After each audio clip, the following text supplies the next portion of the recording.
Buongiorno cari amici e anche oggi benvenuti al canale del vostro Marietto Veneziano. Oggi parleremo del quadrato magico di Giove. Sì, perché molti mi hanno chiesto di questo quadrato magico che cos'è, cosa serve e dove si mette.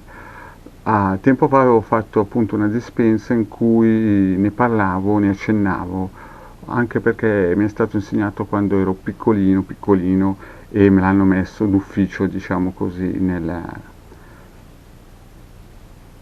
parte posteriore, vedete, si mette qua nelle persone, sul collo di dietro, vedete? Noi abbiamo sempre la nostra bambolina che rappresenta noi e qui dietro si scrive il quadrato magico. Ma vediamolo bene, lo metto qui sopra in sovraimpressione, lo vedete, lo potete scaricare tranquillamente da ilcapitano.altervista.org ed è gratuito, con sulle spiegazioni, vedete bene? Potete leggere attentamente cos'è il quadrato magico.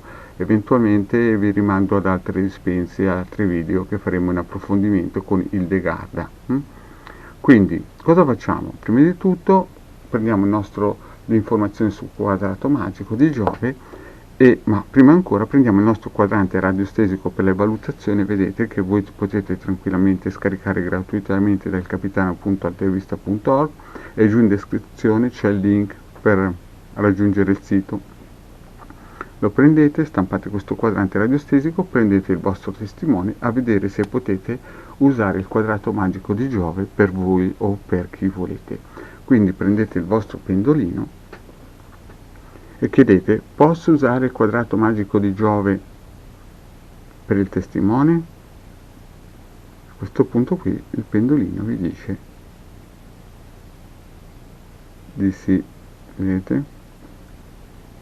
Quindi siete sicuri che il quadrato magico di Giove, che rappresenta un sigillo in forma numerica, va bene. Bene. Adesso, appurato questo, togliamo il nostro quadrante radiostesico e il testimone e ipotizziamo che avete il soggetto o siete il soggetto e siete questo qua e questo è il corpo eterico. Allora, qui dietro nelle persone, nel copino, nel collo, alla radice del collo, vedete qua dietro, c'è una porta eterica molto importante di un chakra. Quindi voi cosa fate?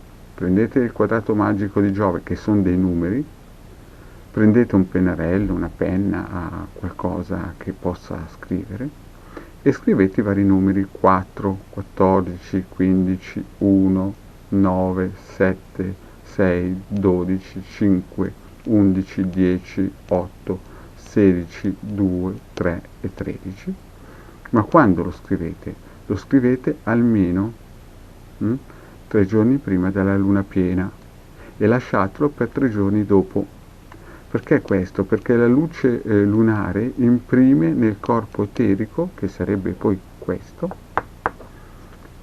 e lo ripeto, noi abbiamo dentro un corpo eterico, quindi questo deve essere impresso con la luce lunare. Questi numeri vengono impressi qui dentro nel nostro corpo eterico, quindi questi numeri si lasciano almeno 6 giorni, quindi 3 giorni prima della luna piena e 3 giorni dopo. L'ideale sarebbe anche esporsi alla luce della luna di notte o quando poi potete, così che il quadrato magico di Giove, questi numeri che sono dei sigilli eterici, vengono impressi nel vostro corpo eterico e non ve li può più rubare nessuno.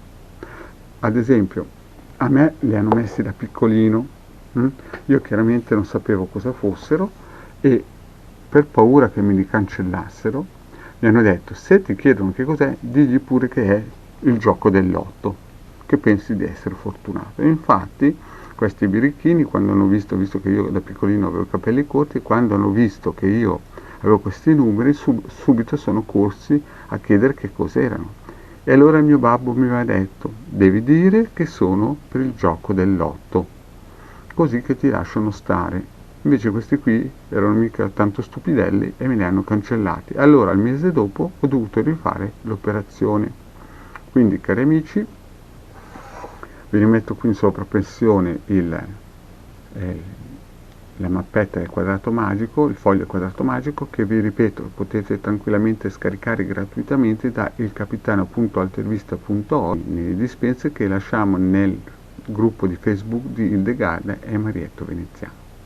Bene, detto questo, cari amici, vi invito a iscrivervi al canale di Hildegarda e Marietto Veneziano se non l'avete già fatto, di seguirci costantemente per gli aggiornamenti, e posso dire che per il quadrato magico di Giove per il momento ho detto tutto. Altri approfondimenti potrete vederli da Hildegarda nel suo canale specializzato in approfondimenti magici, soprattutto sul quadrato magico di Giove. Bene, vi saluto e alla prossima, e vi saluta anche questo omettino qua che siete voi se mettete il quadrato magico di Giove dietro qua, ci si iscrive qua. Bene, cari amici, alla prossima, ciao!